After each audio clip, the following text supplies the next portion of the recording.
Live from LIU Field in downtown Brooklyn, New York, it's day number 2 of the 2016 Northeast Conference Softball Championship Tournament. Today, in our first game, we have our winner's bracket contest between the St. Francis Red Flash and the hosting LIU Brooklyn Blackbirds. It's been a fun individual matchup between two of the best players in the NEC. Here's the 3-2, hit on the ground, this one to shortstop. They'll come to the plate, they'll need to tag, and Zamora does not apply it. Now, I'm not sure the runner touched the plate, but McKee was not tagged, so everybody is safe. And it's an RBI for Seneca, a fielder's choice, but an RBI, and the Red Flash have got themselves a lead. When you think back, McKee, who ended up scoring that run, scored off that error by Sobieski, which was one of the easier to correct errors that you'll see. I mean, the ball came right at her, and with the ball between her feet, elected to play it with a backhand. Ended up coughing that up and allowed a base instead of an out. Here's a line shot past the dive of the shortstop, Glody, and it'll go all the way to the wall. 2 more runs in. Digging for second is Cabell, and she's in there with a 2-out, 2 RBI double. She salutes her dugout, and the Red Flash lead it 3-0. I mean, the rule for batting out of turn is the batter is out.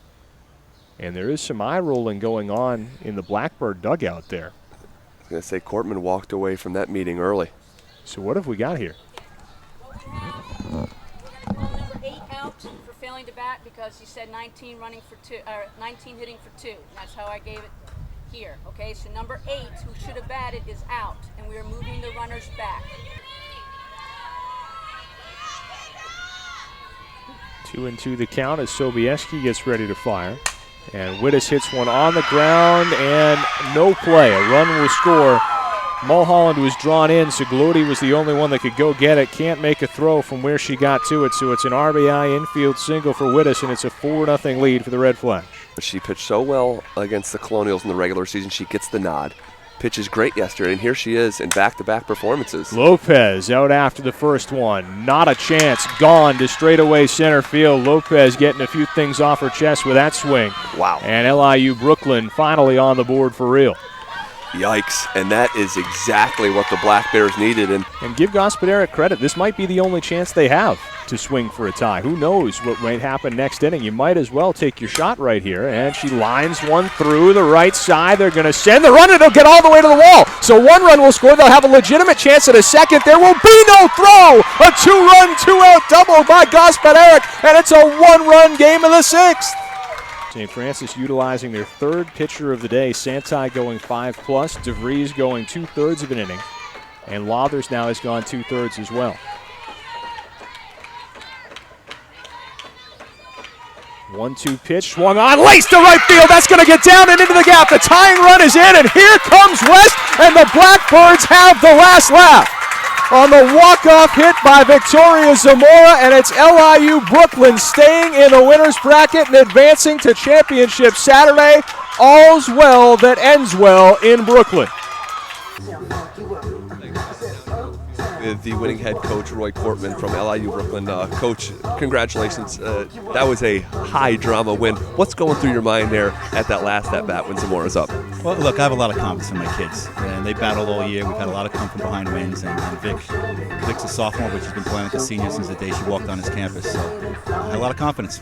And that was a game with high drama, a little bit of, I don't want to say controversy because you just told me you owned it, but it was certainly a storyline. Yeah, absolutely. Listen, I gave the wrong number to the umpire in a little hectic situation. It was on me, and the kids had my back. I really appreciate that. I was going to say overcoming adversity, I guess that's the name of the game, right? Absolutely. Keep grinding out, keep it small, and keep getting after it. All right, best of luck tomorrow. Appreciate it. All right, at this point, we're going to bring in our Bayer player of the game, Victoria.